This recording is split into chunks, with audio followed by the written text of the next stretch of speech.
Lavrov discusses with his American counterpart in Brunei the preparations made to hold the Geneva International Conference on the crisis in Syria.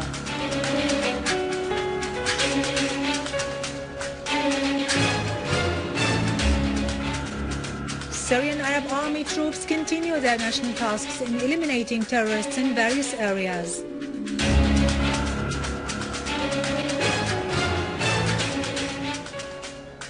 People's pressure on Morsi escalates as demonstrators close the entrances and exits of Tahrir Square.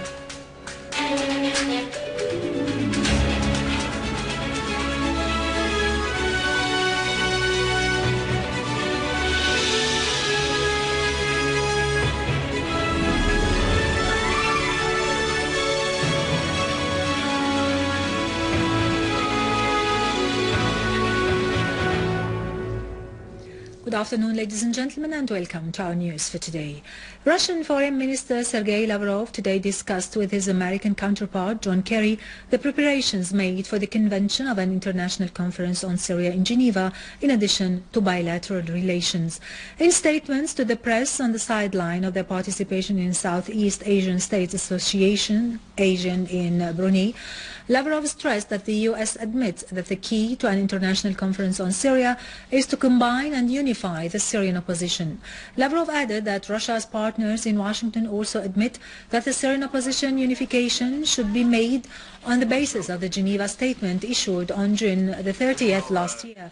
The two ministers also exchanged viewpoints on the results of the tripartite meeting held in Geneva on the 25th of last month within the framework of preparations made for the International Conference on Syria. On his part, Kerry underlined the U.S. and Russia's commitment to the convention of the International Conference on Syria, expecting it to be held in August. Russian President Vladimir Putin has said that he does not rule out that the U.S. might have spied on Russian diplomats working for the diplomatic missions in the European Union, following reports disclosed by the German Der Spiegel magazine in this respect.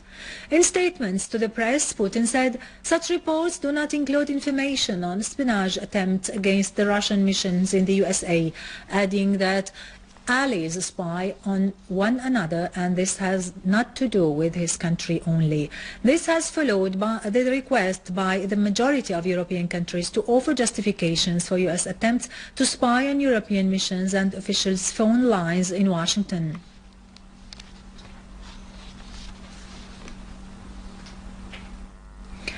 The Russian Rosatom export company said it has delivered a new frigate to India, the last of 3 frigates built in Russia for the Indian Navy. The company said that the factory of Yantar in Leningrad on the Baltic witnessed the handover of the new frigate named of Trikant to Indian representatives.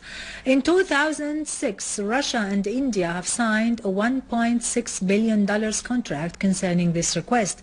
India has received 2 of these frigates last year.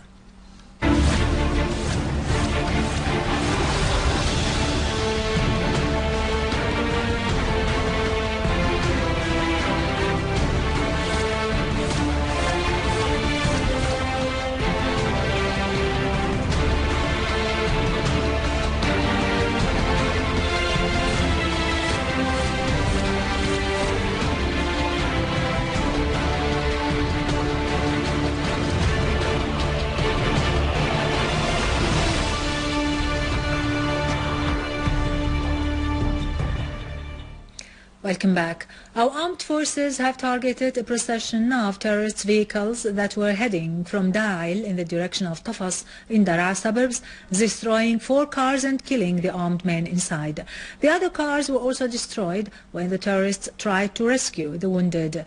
Clashes also erupted among terrorist gangs in Al-Mzayrib concerning women outfits and whether to be allowed to get out of their homes or not. The clashes resulted in killing a number of terrorists, including Mohammed Mahmoud al-Nabilsi, Yusuf al-Zu'abi, Mahmoud Abu Nikta, and the terrorist nicknamed Abu Abd al-Rahman. 10 citizens were wounded, including 3 children, when a mortar shell was fired by terrorists today at a Tadamun residential neighborhood in Nisreen Street in Damascus. The wounded, 4 of them were in a serious condition, were moved to Damascus Hospital. Among the wounded were a 1-year-old child and 2 5-year-old girls. The terrorist attack resulted in material damage inflicted on citizens' houses and properties in the area. Syrian Arab Army achieved great progress in chasing the armed terrorist groups in Bab Houd neighborhood in Homs, maintaining control on a large number of buildings. Many terrorists were holed up inside the buildings to the west of Abdullah bin Mas'ud Mosque were killed after using those buildings as caches to store their weapons and ammunition and to carry out the attacks against the citizens in the neighborhood. Syrian Arab Army also destroyed a hideout for the leaders of the armed terrorist groups in Al-Baladiyya neighborhood in Al-Husn of Tel Kalakh countryside, killing all terrorists inside. As part of targeting the services, institutions and infrastructure, some terrorists fired mortar shells last night at a 7-story building in the neighborhood of Bab Houd in Homs, inflicting heavy casualties on the library equipment of the General Establishment of Social Insurance and the General Establishment of Sugar, as well as on a number of the services offices of the City Council. Egyptian media sources confirmed the resignation of the 2 spokesmen for the Egyptian presidency, Ihab Fahmy and Omar Amir. Meanwhile, Egyptian protesters in Tahrir Square closed by ropes today all entrances and exits of the square to ensure their sitting after spending a night on high alert, expecting attacks by members of the Muslim Brotherhood. Since the early morning, huge crowds of demonstrators kept flocking around Al-Ittihadiyya Presidential Palace in Cairo as camping tents increased enormously at the opposite side of the palace along Mergni Street. Spokesman for the UN Secretary General Ban Ki-moon asserted the necessity for the Egyptians to resolve their differences peacefully by democratic means, renewing the call on all parties to abide by law and respect the right of peaceful demonstrations.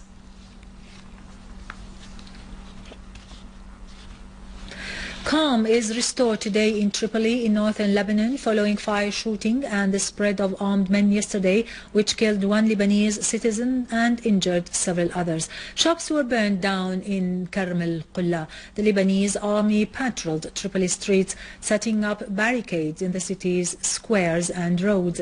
Tension dominated the city as clashes erupted between the army and armed men who blocked Abdul Hamid Karami Square, Bshara Khouri Boulevard and Al-Bahsas. They opened intensive fire and threw hand grenades in the streets, targeting the army.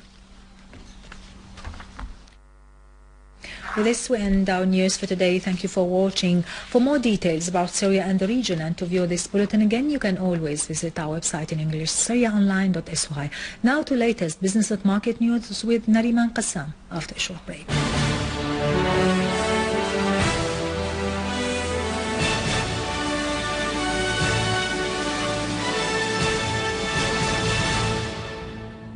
Ladies and gentlemen, good afternoon. The Minister of Oil has denied any intention to raise the gasoline prices, affirming that this material is available today at gas stations in huge amounts. The Minister added that the reduction in the quantity in the coastal region is caused by the leak of the containers. Furthermore, the fuel company is working to cover the needs of all gas stations.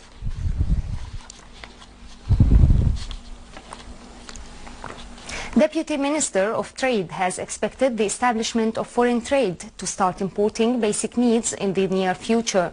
He said the list of the basic needs includes foodstuff, medicines, paper and fodder, noting that the government's step is to promote and complete the private sector's role, specifically that this sector has the right to import from related countries.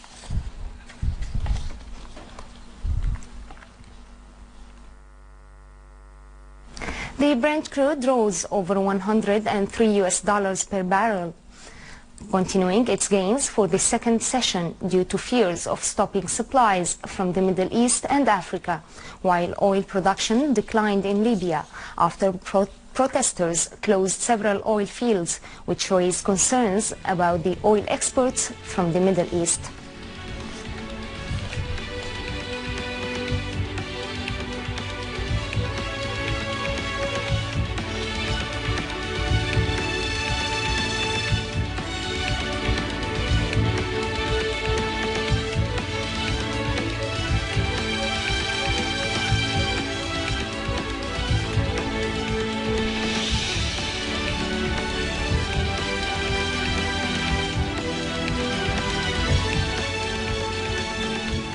European shares retreated following yesterday's rally as investors awaited reports about the UK construction activity and the US factory orders. Asian shares rose with the regional benchmark index heading for a fifth day of gains after US industry expanded faster than the relevant forecasts. Japanese shares also rose, supported by profits for exports companies' stocks with the yen's decline. The Nikkei index was 0.84% high.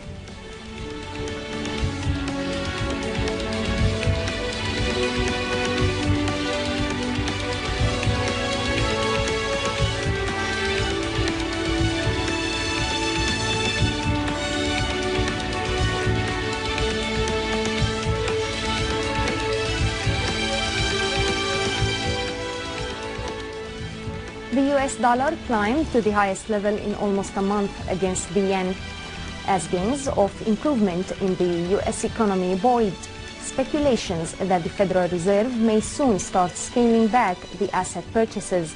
The greenback traded near the strongest level in almost a month against the euro, before a report today that may show factory orders gained by the most in 3 months.